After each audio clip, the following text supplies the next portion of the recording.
ਭਾਜੀ ਸਤਿ ਸ਼੍ਰੀ ਅਕਾਲ ਜੀ। ਹਾਂਜੀ ਭਾਜੀ ਮੈਂ ਵੀ ਫਰੀਆਨ ਕੰਪਨੀ ਲਈ ਕੰਮ ਕਰਦਾ ਸੀਗਾ। ਜੀ ਜਿੱਦਣ ਇਹ ਸਭ ਕੁਝ ਹੋਇਆ ਮੈਂ ਉੱਥੇ ਹੀ ਸੀਗਾ। ਜੀ ਤੇ ਦੇਖੋ ਇਹਨਾਂ ਨੇ ਕਿਸੇ 8 ਤਰੀਕ ਨੂੰ ਬੈਂਕਰਪਸੀ ਚੈਪਟਰ 11 ਇਹਨਾਂ ਨੇ ਫਾਈਲ ਕੀਤਾ। ਜੀ ਇਹਨਾਂ ਨੇ ਕਿਸੇ ਨੂੰ ਨਹੀਂ ਦੱਸਿਆ ਤੇ 10 ਤਰੀਕ ਨੂੰ ਜੀ ਮੇਰੀ ਇਹਨਾਂ ਨਾਲ ਗੱਲ ਹੁੰਦੀ ਹੈ। ਮੇਰੇ ਚੈੱਕ ਰਹਿੰਦੇ ਸੀਗੇ ਤੇ ਮੈਂ ਮਾਲਕ ਨਾਲ ਆਪ ਗੱਲ ਕੀਤੀ ਆ ਤੇ ਮੈਂ ਉਹਨੂੰ ਕਿਹਾ ਵੀ ਬਾਈ ਜੀ ਮੇਰੇ ਪੈਸੇ ਰਹਿੰਦੇ ਆ ਵੀ ਮੈਂ ਜਿੱਦਾਂ ਮੈਨੂੰ ਲੋੜ ਹੈ। ਤੇ ਮੈਨੂੰ ਕਹਿੰਦਾ ਕੋਈ ਨਹੀਂ ਤੂੰ ਆ ਗੇੜਾ ਲਾ, ਅਗਲੇ ਗੇੜੇ ਤੋਂ ਆਪਣੇ ਟ੍ਰਿਪ ਪੈਕ ਛੱਡੋ, 24 ਘੰਟਿਆਂ ਚੈੱਕ ਤੁਹਾਡੀ ਬੈਂਕ 'ਚ। ਸੋ ਇਹਦਾ ਮਤਲਬ ਇਹ ਆ ਵੀ ਉਹ ਮਨ ਦੇ ਵਿੱਚ ਮੈਲ ਸੀਗੀ, ਉਹ ਹੋਣ ਤੋਂ ਬਾਅਦ ਚ ਵੀ ਦੇਖੋ ਕਿੱਦਾਂ ਭੁਲੇਖੇ ਚ ਦਾ ਸ਼੍ਰੀ ਗੁਰੂ ਗ੍ਰੰਥ ਸਾਹਿਬ ਜੀ ਦਾ ਪ੍ਰਕਾਸ਼ ਹੈ ਸਾਡੇ ਯਾਰ ਚ ਉੱਥੇ ਜੀ। ਫਿਰ ਵੀ ਆਹ ਕਰਤੂਤਾਂ ਹੋਈਆਂ ਜੀ। ਫਿਰ ਮੈਨੂੰ ਜਦੋਂ ਮੈਨੂੰ ਪਤਾ ਲੱਗਾ ਆਪਣੇ ਜਿੱਦਾਂ ਮੁੰਡਿਆਂ ਨੇ ਪੇਪਰ ਪਾਤੇ, ਮੈਂ ਫੋਨ ਲਾਇਆ। ਫਿਰ ਜੀ ਇਹ ਤਾਂ ਚੈਪਟਰ 11 ਆ, ਕੁਛ ਨਹੀਂ ਹੋਣ ਲੱਗਾ।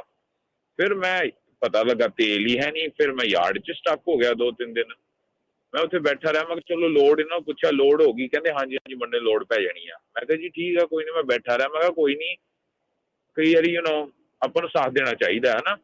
ਤੇ ਮੈਂ ਬੈਠਾ ਰਿਹਾ ਭਾਜੀ। ਮੰਡੇ ਨੂੰ ਉੱਥੇ ਮੁੰਡੇ ਇਕੱਠੇ ਹੋ ਗਏ, ਸਭ ਕੁਛ ਐਵਰੀਬਡੀ ਲੋਕੀ ਵਾਸ ਗੁੱਸੇ ਕਿਉਂ ਕਿਸੇ ਦਾ 15,000, ਮੇਰਾ ਆਪ 14-15,000 ਹੈ ਜੀ। ਤੇ ਉੱਥੇ ਸਪੈਨਿਸ਼ ਬਾਹਰ ਇਕੱਠੇ ਹੋ ਗਏ, ਆਪਣੇ ਪੰਜਾਬੀ ਮੁੰਡੇ ਇਕੱਠੇ ਹੋ ਗਏ, ਸਭ ਇਕੱਠੇ ਹੋ ਗਏ ਤੇ ਇਹ ਬੰਦਾ ਪਹੁੰਚਿਆ ਹੀ ਨਹੀਂ। ਜਦੋਂ ਇਹ ਪੁਲਿਸ ਲੈ ਕੇ ਪਹੁੰਚਿਆ ਉੱਥੇ, ਤੇ ਪੁਲਿਸ ਲੈ ਕੇ ਪਹੁੰਚਿਆ ਉੱਥੇ ਕੋਈ ਅਪੋਲੋਜੀ ਨਹੀਂ, ਕੋਈ ਰਿਮੋਰਸ ਨਹੀਂ। ਉੱਥੇ ਜਾ ਕੇ ਬਸ ਸਿੱਧਾ ਵੀ ਤੁਸੀਂ ਵੀਡੀਓ 'ਚ ਵੇਖਿਆ ਹੋਣਾ ਇਹਨੇ ਕੀ ਕਿਹਾ, ਤੁਹਾਨੂੰ ਵੀਡੀਓ ਆ ਗਈਆਂ ਹੋਣੀਆਂ। ਹਾਂਜੀ। ਉਸ ਤੋਂ ਬਾਅਦ ਇਹਨੇ ਕਿਸੇ ਨੂੰ ਵੀ ਧੇਲੇ ਦੀ ਅਪੋਲੋਜੀ ਨਹੀਂ ਦਿੱਤੀ ਵੀ ਮੈਂ ਤੁਹਾਡਾ ਇੰਨਾ ਪੈਸਾ ਦੇਣਾ ਵੀ, ਜਾਂ ਤਾਂ ਕਿਸੇ ਲਈ ਰਿਮੋਰਸ ਹੋਵੇ ਵੀ ਮੈਂ ਇੰਨੇ ਖੱਜਲ ਖਵਾਰ ਕੀਤੇ। ਮੁੰਡੇ 2-2 ਦਿਨ 3-3 ਦਿਨ ਤੋਂ ਬਾਹਰ ਬੈਠਿਆ, ਕੋਈ ਜਿੱਦਾਂ ਜ਼ੀਰੋ ਪਰਵਾਹ ਹੀ ਨਹੀਂ ਬਾਈ। ਉਸ ਤੋਂ ਬਾਅਦ ਪੁਲਿਸ ਨੂੰ ਕਹਿਤਾ ਜੀ ਇਹਨਾਂ ਨੂੰ ਤੋੜ ਦੋ। ਤੇ ਸਾਡੇ ਸਮਾਨ ਪਏ ਸੀ ਟਰੱਕਾਂ 'ਚ ਭਾਜੀ, 5 ਮਿੰਟ ਨਹੀਂ ਦਿੱਤੇ ਸਮਾਨ ਚੱਕਣ ਨੂੰ। ਉਸ ਤੋਂ ਬਾਅਦ ਪੁਲਿਸ ਦੀ ਗੱਡੀ ਅੰਦਰ ਗੇੜੇ ਮਾਰਦੀ ਸੀ ਤੇ ਸਪੀਕਰ 'ਚ ਕਹਿੰਦੇ ਸੀ ਹਰੀ ਅਪ। ਆਹ ਦੁਰਦਸ਼ਾ ਕੀਤੀ ਹੈ 3-3 ਤੇ 4-4 ਸਾਲ ਪੁਰਾਣੇ ਡਰਾਈਵਰਾਂ ਦੀ। ਕੋਈ ਕੁਛ ਵੀ ਕਵੇ ਅੱਜ ਸਰ, ਇਹ ਕੰਪਨੀ ਡਰਾਈਵਰਾਂ ਦੇ ਸਿਰ ਤੇ ਸਾਡੇ ਮਕੈਨਿਕਾਂ ਦੇ ਸਿਰ ਤੇ ਖੜੀ ਹੋਈ ਹੈ, ਨਾ ਕਿ ਏਸੀ ਆਫਿਸਾਂ ਦੇ ਵਿੱਚ ਬਹਿ ਕੇ ਤੇ ਸਕੀਮਾਂ ਲਾ ਕੇ। ਠੀਕ ਹੈ ਜੀ, ਇਹ ਸਾਡੇ ਮੁੰਡਿਆਂ ਨੇ ਮਿਹਨਤ ਕੀਤੀ ਹੈ। ਠੀਕ ਹੈ, ਅੱਜ ਪੈਸਿਆਂ ਦਾ ਗਮ ਨਹੀਂ, ਅਸੀਂ ਇਹਨਾਂ ਦੀਆਂ ਗੱਲਾਂ 'ਚ ਆ ਗਿਆ। ਅਸੀਂ ਤਾਂ ਕਮਾ ਲਾਂਗੇ, ਸਾਡੇ ਹੱਥ 36 ਗੁਣ ਨੇ ਭਾਜੀ। ਇਹ ਜਿਹੜਾ ਝੂਠ ਫਰੇਬ ਹੋਇਆ ਨਾ, ਇਹ ਗਲਤ ਗੱਲ ਹੈ। ਇਹਨਾਂ ਨੂੰ ਆਉਣਾ ਚਾਹੀਦਾ ਜੀ ਬਾਹਰ ਐਕਸਪਲੇਨ ਕਰਨਾ। ਉਹ ਤੁਸੀਂ ਵੇਖਿਆ ਜੀ ਕਿਤੇ ਚੀਕ ਕੇ ਕਹਿ ਰਿਹਾ ਜੀ, ਤੁਹਾਨੂੰ ਤਾਂ ਸਭ ਪਤਾ ਸੀ, ਤੁਹਾਡੀਆਂ ਤਾਂ ਸਿੱਧੀਆਂ ਗੱਲਾਂ ਨੇ ਜੀਤੇ ਨਾਲ। ਹੁਣ ਜੀਤਾ ਬਾਈ ਤਾਂ ਕਿਤੇ ਦੱਬਦਾ ਨਹੀਂ।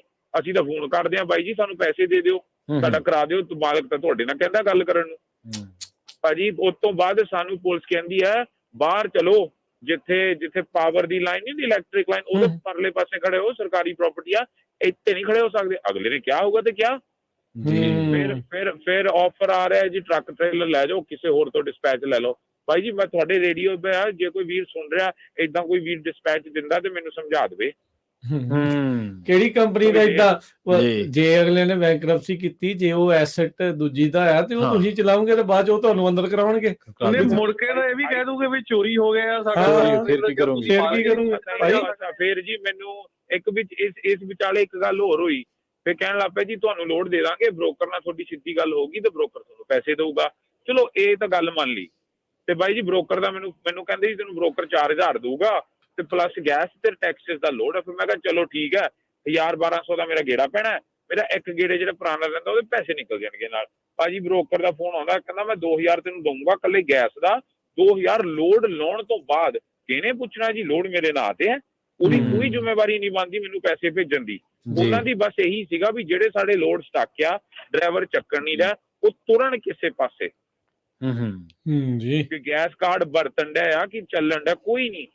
it was a shameful ਭਾਜੀ, such a shameful, ਬਹੁਤ ਧੱਕਾ ਜਿਹੜਾ ਮਾੜਾ ਜੀ ਕੀਤਾ। ਦੇਖੋ ਜੀ ਜੇ ਉੱਥੇ ਆ ਕੇ ਕਹਿੰਦਾ ਨਾ, ਦੇਖੋ ਵੀ ਮੇਰੇ ਤੋਂ ਨਹੀਂ, ਦੇਖੋ ਆਪਣੇ ਮਾੜੇ ਹਾਲਾਤ ਹੈ, ਠੀਕ ਹੈ ਜੀ, ਆਪਣਾ ਆਹ ਹੋ ਗਿਆ ਭਾਜੀ, ਕਿਸੇ ਨੇ ਕੁਛ ਨਹੀਂ ਕਹਿਣਾ। ਸਿੰਪਲ ਅਪੋਲੋਜੀ ਭਾਜੀ। ਅਸੀਂ ਬੜੇ ਹਾਰਡ ਵਰਕ ਕੀਤਾ ਬਾਈ, ਬੜੇ ਮੁੰਡਿਆਂ ਨੇ ਹਾਰਡ ਵਰਕ ਕੀਤਾ। ਉੱਥੇ ਨਾ ਸਾਨੂੰ ਕੋਈ ਜਾਣਨ ਵਾਲਾ, ਮੇਰੇ ਨਾਲ 2 ਨਿਊਯਾਰਕ ਦੇ, ਅਸੀਂ ਰਹਿੰਦੇ ਹਾਂ ਮਿਆਮੀ ਭਾਜੀ, ਸਾਨੂੰ ਧੱਕੇ ਮਾਰ ਕੇ ਕੱਢਤਾ ਜੀ ਬਾਈ ਜੀ। ਉਹ ਤੋਂ ਫਿਰ ਸਾਡੀ ਸਪੈਨਿਆਂ ਨੇ ਇੱਕ ਕਾਲੇ ਬੰਦੇ ਨੇ ਸਾਨੂੰ ਫੋਨ ਦਿੱਤਾ, ਉਹਨੇ ਹੈਲਪ ਕੀਤੀ। ਫਿਰ ਸਾਨੂੰ ਇੱਕ ਪੰਜਾਬੀ ਭਰਾ ਘਰੇ ਲੈ ਕੇ ਗਿਆ, ਰੋਟੀ ਪਾਣੀ ਖਵਾਇਆ। ਤੇ ਜੀ ਹੁਣ ਤੁਸੀਂ ਪਹੁੰਚ ਗਏ ਵਾਪਸ ਫਲੋਰੀਡਾ ਕਿ ਨਹੀਂ?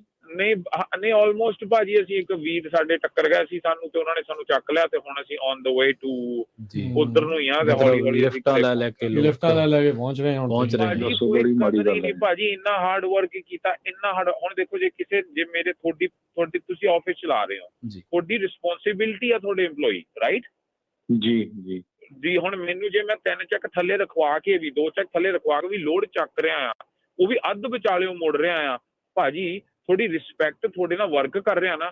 ਮੇਰੇ 2 ਟ੍ਰਿਪ 3-3000 ਦੇ ਆ। ਇੱਕ ਟ੍ਰਿਪ ਜਿਨ੍ਹਾਂ ਨੇ ਮੇਰੇ ਤੋਂ 10,000 ਮੀਲ ਪਵਾਏ ਨੇ, ਉਹ ਹਲੇ ਮੈਂ ਟਰਨ ਇਨ ਕੀਤਾ, ਉਹ ਵੀ ਚਾੜੇ ਨੂੰ ਕਦੀ ਵੀ ਨਹੀਂ। ਮੈਨੂੰ ਪਤਾ ਨਹੀਂ ਮਿਲਣੇ ਕਿ ਨਹੀਂ ਮਿਲਣੇ। 55-60 ਸੈਂਟ ਦੇ ਹਿਸਾਬ ਨਾਲ ਲਾ ਲਓ। ਟ੍ਰਿਪ $6,000 ਉਹ ਤੇ 6,000-12,000 ਉਹ, ਤੇ ਮੇਰਾ ਉੱਤੇ ਥੱਲੇ ਬੋਨਸ ਪਿਆ ਆ ਭਾਜੀ। ਬੰਦਾ ਜਵਾਬ ਦੇਣ ਕੌਣ ਹੈ? ਇਹਨਾਂ ਨੂੰ ਜਵਾਬ ਦੇਣ ਵਾਲਾ, ਪੁੱਛਣ ਵਾਲਾ ਕੋਈ ਹੈ ਹੀ ਨਹੀਂ। ਮੈਨੂੰ ਤਾਂ ਇਹੀ ਨਹੀਂ ਯਾਰ, ਕੋਈ ਇਹਨਾਂ ਨੂੰ ਪੁੱਛੇ ਤਾਂ ਸਹੀ। ਇਹਨਾਂ ਨੂੰ ਆਉਣਾ ਚਾਹੀਦਾ ਆ, ਇਹ ਐਕਸਪਲੇਨ ਕਰਨਾ ਚਾਹੀਦਾ ਵੀ ਕਿਉਂ ਹੋਇਆ, ਕਿੱਦਾਂ ਹੋਇਆ। ਤੇ ਉਹਦਾ ਐਕਸਪਲੇਨੇਸ਼ਨ ਹੈ ਨਹੀਂ ਹੈ ਜੀ ਉਹਨਾਂ ਕੋਲ, ਤਾਂ ਹੀ ਇਹ ਇੱਧਰ ਨੂੰ ਹੁਣ ਹੋਏ ਆ। ਥੈਂਕ ਯੂ ਸ਼ੇਅਰ ਕਰਨ ਦੇ ਲਈ ਆਪਣੀ ਸਟੋਰੀ। ਸਮਾਂ ਆਪਣੇ ਪ੍ਰੋਗਰਾਮ ਦਾ ਜਿਹੜਾ ਆਪਾਂ ਡਿਮੋਰਲਾਈਜ਼ ਨਹੀਂ ਕਰਨਾ ਚਾਹੁੰਦੇ ਲਖਨਵੀਰ ਸਿੰਘ ਜੀ। ਆਪਾਂ ਜਿੰਨੇ ਵੀ ਡਰਾਈਵਰ ਉਹਨਾਂ ਨੂੰ ਦੱਸਣਾ ਚਾਹੁੰਦੇ ਆ ਵੀ ਭਾਈ ਜਿੰਨੇ ਇਹਨਾਂ ਨੇ ਕੋਰਟ 'ਚ ਪੇਪਰ ਫਾਈਲ ਕੀਤੇ ਆ, ਉਹਨਾਂ ਦੇ ਮੁਤਾਬਕ ਉਹਨਾਂ ਨੇ ਇਹੀ ਦੱਸਿਆ ਵੀ ਉਹਨਾਂ ਦੀ ਜੋ ਐਸੈਟਸ ਆ, ਜੋ ਸਮਾਨ ਉਹਨਾਂ ਦਾ ਹੈਗਾ 50 ਤੋਂ ਲੈ ਕੇ 100 ਮਿਲੀਅਨ ਦਾ, ਤੇ ਉਹਨਾਂ ਦੀ ਜਿਹੜੀ ਡੈਪਟ ਆ, ਜਿਹੜਾ ਕਰਜ਼ਾ ਹੈ, ਉਹ ਵੀ 50 ਤੋਂ ਲੈ ਕੇ 100 ਮਿਲੀਅਨ ਦਾ ਹੀ ਆ।